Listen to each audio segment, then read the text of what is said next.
আসসালামু আলাইকুম ওয়া রাহমাতুল্লাহি ওয়া বারাকাতুহু। প্রিয় মুসলিম ভাই ও বোনেরা, আপনারা সবাই জানেন যে বর্তমান বাংলাদেশের অবস্থা খুবই নাজুক। এই মুহূর্তে বাংলাদেশ খুবই কঠিন একটা সময় পার করছে। আর কি নিয়ে এত ঝামেলা সেটাও আপনারা ভালো করেই জানেন। তাই আমি আজকে আপনাদের সামনে ইসকন কাকে বলে এবং তাদের উদ্দেশ্য কি এবং ইসকন ইসলামের জন্য কতটা ক্ষতিকর এই বিষয়ের উপর আপনাদের সামনে সংক্ষেপে কয়েকটা মিনিট কথা বলার চেষ্টা করব ইনশাআল্লাহ। আমি প্রথমত ইসকনের একটু সংক্ষেপে পরিচয় তুলে ধরছি আপনাদের সামনে। ইসকন একটি হিন্দু ধর্মভিত্তিক সংগঠন। অভিযোগ অনুশীলন, ভগবান শ্রীকৃষ্ণের উপাসনা ও হরে কৃষ্ণ মহামন্ত্র জপ করা এই সংগঠনের মূল উপজীব্য। ভক্তি বেদান্ত স্বামী প্রভুপাদ 1965 সালে 70 বছর বয়সে পাশ্চাত্যবাসীর মধ্যে নৈতিক ও আধ্যাত্মিক শিক্ষার প্রচারের লক্ষ্যে নিউ ইয়র্কে পাড়ি জমান। ইসকন একটা কাল্ট সংগঠন। এরা জোর জবরদস্তি করে মানুষের মগজ ধুলাই করে নিজেদের দলে বেড়ায়। ইসকন শুধু ইসলামের জন্য নয়, মূলধারার হিন্দুদের জন্য ক্ষতিকর। আজ আমি একটা হিন্দু ভাইয়ের সাথে কিছুক্ষণ কথা বললাম। তার বক্তব্য ছিল, আমরা প্রকৃত হিন্দুরা এদের হিন্দু বলে মনেই করি না। এরা একগুঁয়ে এবং আজ পর্যন্ত হাজার হাজার বাবা মায়ের কোল খালি করে জোর করে ছেলে মেয়েদের ইসকনে ঢুকিয়েছে। ছেলে ইসকনের সঙ্গে যুক্ত হলে পিতামাতার কাছ থেকে ছেলেকে বঞ্চিত করে ইসকনরা। সে মায়ের হাতের রান্নাটুকু পর্যন্ত খেতে পারবে না। একবার এদের পাল্লায় পড়লে বেরিয়ে আসা খুবই কঠিন। বেরিয়ে আসতে গেলে ভয় দেখায়, নির্যাতন করে, কারো জাগতিক কাজকর্মে অগ্রগতি দেখলে এদের মাথা খারাপ হয়ে যায়। এরা যেভাবে পারে তাকে মগজ ধুলাই করে। এবার আমি আলোচনা করব ইসকন কি, কে তাদেরকে চালায়, বাংলাদেশে কি তাদের উদ্দেশ্য। দেখেন, প্রথমে বলতে চাই, ইসকন কিন্তু হিন্দুদের কোনো সংগঠন নয়, হিন্দু বেশধারী ইহুদিদের একটি সংগঠন। আবু রুশদের লেখা বাংলাদেশের গোয়েন্দা সংস্থার সাবেক প্রধানদের কথা। ইসকন নামে একটি সংগঠন বাংলাদেশে কাজ করছে। মূলত এটা ইহুদিদের একটি সংগঠন। এই সংগঠনের প্রধান কাজ হচ্ছে বাংলাদেশে উস্কানিমূলক ধর্মীয় অনুষ্ঠান পালন করা, যার উদ্দেশ্য হলো সাম্প্রদায়িক দাঙ্গা সৃষ্টি করা। আপনাদের জেনে রাখা দরকার, ইসকনের সৃষ্টি কিন্তু ভারতে নয়, বরং আমেরিকার নিউ ইয়র্কে। মাত্র 50 বছর আগে 1966 সালে সংগঠনটির প্রতিষ্ঠাতার নাম হচ্ছে অভয় চরণার বৃন্দ ভক্তি বেদান্ত স্বামী প্রভুপাদ। অবাক করার মতো বিষয় হলো, এ ব্যক্তি ভারতে কোনো হিন্দু শিক্ষালয়ে লেখাপড়া করেনি।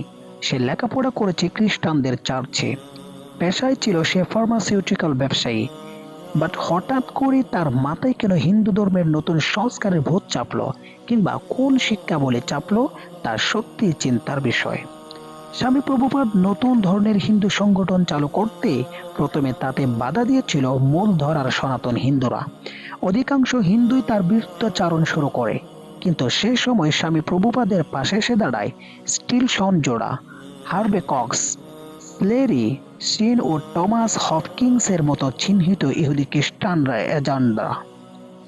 ইসকন একটি উগ্র সাম্প্রদায়িক সংগঠন এবং এই সংগঠনটির বেসিক কনসেপ্ট মধ্যযুগের চৈতন্য থেকে আগত।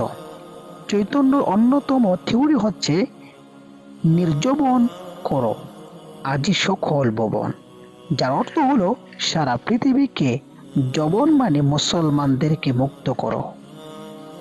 উল্লেখ্য যে এই সংগঠনটি হিন্দুদের অধিকাংশ বেসিক কনসেপ্ট স্বীকার করে না। তারা হিন্দুদের উপর সম্পূর্ণ নিজস্ব কনসেপ্ট চাপিয়ে দেয়। এদের চেনার উপায় হলো, এরা সবসময় ইউরোপীয় সাদা চামড়াদের সামনে নিয়ে আসে। সংগঠনটি মূলত এনজিও টাইপ। এরা নিম্ন বর্ণের হিন্দুদের দলে ভিড়িয়ে দল ভারী করে। এর কারণে তাদের আস্তানাগুলো হয় নিম্ন বর্ণের হিন্দুদের আস্তানার পাশে। যেমন ঢাকা শহরের স্বামীবাগ মন্দিরের পাশে ইসকন মন্দির হওয়ার কারণ, স্বামীবাগে রয়েছে বিশাল মেতরপট্টি। এই মেতরপট্টির নিচু বর্ণের হিন্দুদের নিয়ে তারা দল ভারী করে। সিলেটেও ইসকনদের প্রভাব বেশি, কারণ চা শ্রমিকদের একটি বিরাট অংশ নিচু বর্ণের হিন্দু। এদেরকে দলে নিয়ে সহজে কাজ করে তারা। বর্তমানে ইসকন চালায় ডাইরেক্ট ইহুদিরা। ইসকনের মূল নীতি নির্ধারকদের প্রায় অর্ধেক হচ্ছে ইহুদি। এটি আমার কোনো দাবি নয়, এক ইসকন নেতারই দাবি। বাংলাদেশে ইসকন কি চায় ও কি করে? স্বাভাবিকভাবে ইসকনের কর্মকাণ্ড শুধু নাচ মনে হলেও আদৌ কিন্তু তা নয়। ইসকনদের কয়েকটি কাজ আমি নিচে আলোচনা করতেছি। সেখান থেকে 1 নাম্বার, বাংলাদেশের সনাতন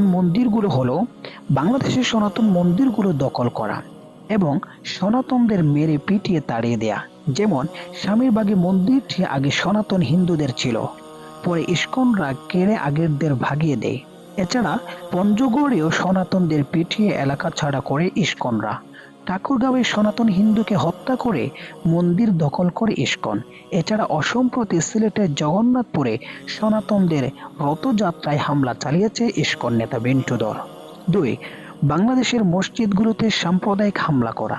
আপনারা অবশ্যই 2-1 দিন আগে দেখেছেন বাংলাদেশের চট্টগ্রামে যে একটা মসজিদে তারা হইচই করে তারা সেখানে পাথর মেরে ইট মেরে মসজিদের গ্লাস ভাঙিয়ে দিয়েছে।